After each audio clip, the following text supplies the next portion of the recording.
Good evening, everyone. I'm Megan Fox, and I'm here with a glass of wine because there's more reading to do. I swear, you know what? I don't even have to create my own entertainment for this show. Everyone is doing it for me. So, the New York Times has a new article out, and I thought I should share it with you because I just threw our dinner into the Instant Pot. We're having angel chicken, which is wonderful. If you haven't tried it, it's just frozen chicken breasts, a packet of ranch dressing, the dry stuff, like half a stick of butter, some cream cheese, and a cream soup of some kind with some wine, which is why I have white wine because I use this in my recipe. And then you throw that in there and, let it cook for however long. And then you put it over noodles, pasta. It's great. It's so good. It's like creamy chicken Alfredo without having to stand over a pan. So that's what we're doing in my house for dinner tonight. But I've got to read this to you because holy crap, more excuses. Are you ready? Ready for more excuses from the writers? Ah, where is it? Where is it? Share screen. Um, there. Okay. The New York Times. Now, this is written by, it says, and just like that, the show is over. Written by Alexis Solowski. Published on the 3rd. So this, and updated on February 7th. Today, it was updated. You may need a drink for this. So, if you need to, pause me, go get yourself a drink, and then come back. All right. The Alexis Solowski. Here we go. Carrie heard the call. Miranda followed her heart. And Charlotte finally became a woman. Mazel tov. And just like that, released the final episode of its first season Thursday on HBO Max. This new series brought 3 of the characters of Sex and the City to post-pandemic Manhattan, which, by the way, really pissed me off because there's nothing post-pandemic about New York. I live in New York. I would know. I don't live in New York City, but trust me, it's the same everywhere in this stupid state. And we are not post-pandemic. We are still fighting the government tooth and nail to get our freedoms back. To post-pandemic Manhattan and give them new friends, new habits, new hats. The hats were a mistake, by the way.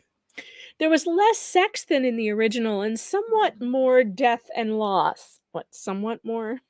Come on. We took the viewers through a lot, Michael Patrick King, the showrunner, said in a recent video call. A lot of people reacted like it was quite an aggressive loofah shower of emotion. It was good for them, but it hurt. Do not get some center myself. Michael Patrick King thinks that you need an aggressive loofahing that hurts you because it's good for you. Like, really, honestly, I don't know what else to say about this man. He is so obnoxious. So obnoxious. God, I feel like I've had 2 glasses of this. I've literally only had 3 sips, and I feel like I'm kind of tipsy already. Maybe I haven't eaten in a while. Maybe that's it. All right, where am I at? From the opening episode, which left Chris Noth's big dead from a peleton-incited heart attack, the series elicited passionate responses, with viewers taking to social media to dissect the relationships, the clothes, the use of the term comedy concert, sexual assault allegations against Noth, which surfaced days after the season premiere, further complicated the show's reception. The actor was edited out of a dream sequence in the finale. Each subsequent episode seemed to generate a new sheaf of think pieces about what it all meant. To have such an incredibly engaged fan base where they care so deeply about these characters as if they're real people, that's something that's hard to achieve, said Julie Rottenberg, a writer on the series. So we take the passion and even the rage, we take that as a sign that we've done something right. Okay, does anyone believe, I mean, honest to God, these people just cannot take criticism to mean they might have done something wrong. In every opportunity, they turn it into, we did it right. You almost have to give them credit for this. This is something that I think I think more of us should learn how to do, which is to pretend like absolutely nothing is wrong, even when you have completely shit the bed. Oh, I'm starting to feel like this is just it's hilarity. Like they're trying to outdo one another on the denial. Denial ain't just a river in Egypt, my friends. No. Mm. Drink. No announcement has been made as to whether the series will return for a second season. So if you have lingering questions about Carrie's downstairs neighbor, no, I don't, or Miranda's social justice commitment, no, we know she gave that up. There's no question about that. Or Charlotte's quest for school board dominance, no, that was a storyline that they totally dropped. We're never going to get the answer to that. They may or may not be answered. But a few days before the finale aired, King joined a video call with Rottenberg and Elisa Zaritsky, the writers of the last episode, to discuss with mild spoilers constancy, change, justice for Steve, and hopes for a second season.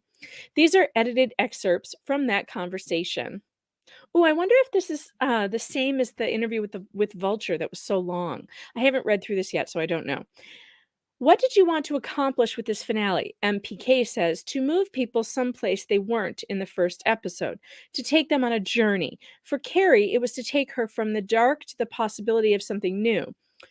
For Miranda, it was bringing her to a point where she was allowed to not just be one thing, but many things. Like like she's allowed to be a lawyer and an asshole. Is that it? And then for Charlotte, we wanted her to finally leave behind her childish ideas of perfection and become a woman rather than a girl. Boy, that's kind of offensive. I never thought that Charlotte was just a girl. I thought she seemed like a mature woman to me. But okay. Was it consciously lighter in tone? No one dies, no one has surgery. What? Big died. Carrie had surgery. Elisa Zaritsky, I didn't perceive a conscious shift. I felt like there was a progression of humor and lightness throughout. What? I, that didn't even make sense. Chris Noth's Big, who was killed off in the first episode, originally appeared in the finale as part of a dream sequence. How much of the dream did you cut and reshape? MPK says the conversation around the dream was going to upstage the dream. There are 7 magnificent performances in this finale. Magnificent? Oh boy, I don't think that means what he thinks it means. That have nothing to do with something that happened 5 months ago or 15 years ago, and quite frankly, artistically, a dream is always iffy. So when I was in the editing room, it came down to, is the dream really working? And is it worth the next bunch of press that will not be about how wonderful or how interesting the finale was? Oh God. MPK, you did not need to worry about that. You didn't get any press about how wonderful and interesting it was. None at all. I haven't found one. So what happened is Carrie is in the dream now. Yeah, we get it. This season began with Big's heart attack. Why kill the character? King, Carrie's growth, and to do something radical and new. The last voiceover in Sex in the City is Carrie saying the most significant relationship of all is the one that you have with yourself. So what I was really interested in from the jump was Carrie's significant relationship with herself. And then the incredibly clear pitch. Carrie Bradshaw single again at 55, and 90% of Sex in the City was Carrie Bradshaw without Big, wishing she'd had him. So the idea that he would be gone, somewhere else unreachable, felt very authentic. Frankly, I think it's because they're just too lazy to write a good story. And none of them seem to have worthwhile good relationships, and so they don't know what that looks like, and they couldn't write it. Julie Rottenberg says, the truth is, change happens. That's just reality. That felt to me like the most real thing we could have done. It felt completely organic to what happens, sadly, at this age. As if anybody wanted reality from this fucker. You know, excuse my language. But that's not what we came looking for, was like a harsh dose of reality. God, I hate these people. After the first episode aired, allegations of sexual assault against Noth surfaced. Did it change how people received the series? King said, with all due respect, if I didn't put Mr. Big in the finale, I'm not going to spend any more time in this interview talking about why he's not in the show. Oh, God. On social media, I've seen people describe And Just Like That as a hate watch. Did that reaction surprise you? King says, I love what we did. A hate watch? I don't even know what that means. I can find a group of people who love watch it and say they can't wait for next week and they're so thrilled the girls are back. Yeah, you know who those people are, MPK? Your friends, your personal friends. That's those are the only people. The people who want to kiss your ass are the only people who tell you they love watch this show. The rest of us are hate watching it. We're getting drunk while we watch it because we can't do it sober. That's what most of America is doing. Good God. And even people overseas. I can't leave out our overseas fans. We've got people here from Ireland and London, and there's people all over Scotland. I had someone send a message from Scotland today. So people all over the world hate this shit show. Zaritsky says, the other day I was watching an episode of Get Back, the Beatles documentary, and I was thinking about the show as a band. If we came out with a new album after many, many years, the initial reaction is often, wait, what about my favorite song? Wait, this sounds different. It can be uncomfortable. MPK says, we took the voiceover out. They took everything out that we liked. Carrie in the old series, she had an overview. She was summing it all up for you. There was a cushion. By taking the voiceover away, we threw the audience into the middle of the unknown that Carrie is experiencing. Maybe that's a little bit of the chafe that people are feeling, that no one is summing anything up for them. Oh, did you get that? You're stupid. Did you get that? You're too stupid. You need someone to sum this up for you so you don't understand it, and that's why you hate it. You hate it because you didn't get what they were doing, because they didn't dumb it down for you, you stupid, stupid viewer. Mm. This man does not know when to stop. No, he does not. He's just digging away. Just keep digging that hole, MPK. Just keep digging it.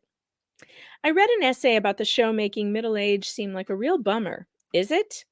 Rottenberg says, just the way we did 20 years ago, we always wrote from experience. So everything is something that actually happened.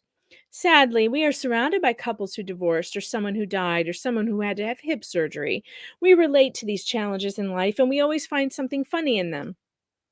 We felt like we had to be true to these characters and what would be happening at this age. Oh, please, please, Julie, you did not feel like you had to be true to the characters, or Miranda would not have turned into a high school girl uh, groupie, okay? Because that's insane.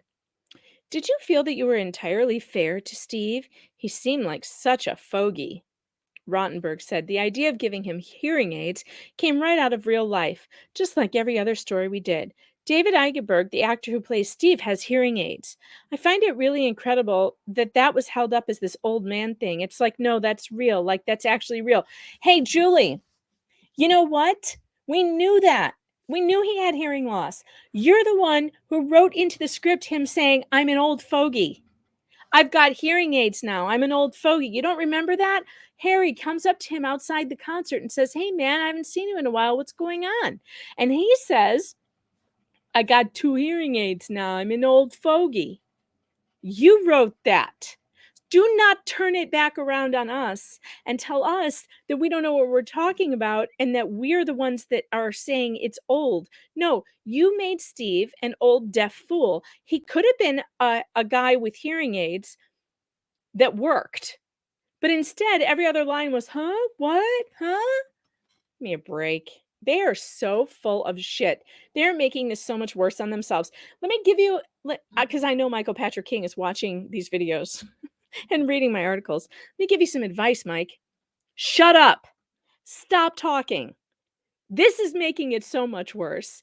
Tell all your little writer friends to shut up now and go be quiet somewhere, because we've heard more than enough from them. And this continued insulting of the audience is not going to do what you think it's going to do. Yeah, definitely not. What with killing off Big and leaving Steve, is the show suggesting that characters can't grow and change inside a marriage? Zaritsky said, with Charlotte and her marriage in this season, we didn't follow them through a web of hardship together.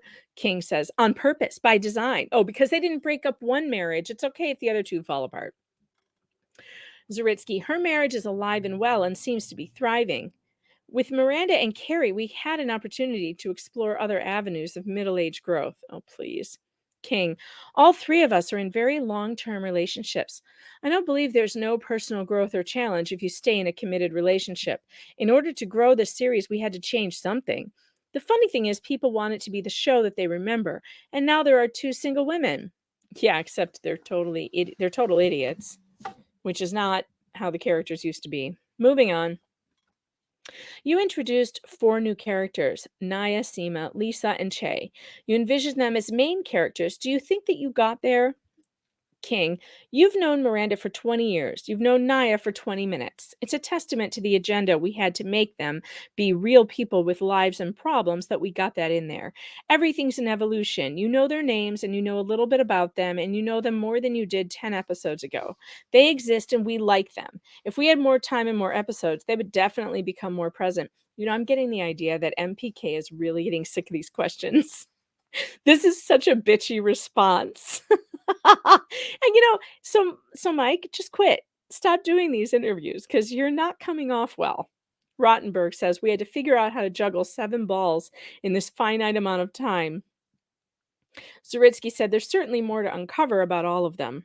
If there is a season 2, what would you like to do with it? King said, we always started each season of Sex and the City with the same rule: to not repeat. Oh, God, thank you, because we don't want a repeat of that. So Carrie won't have the other hip done?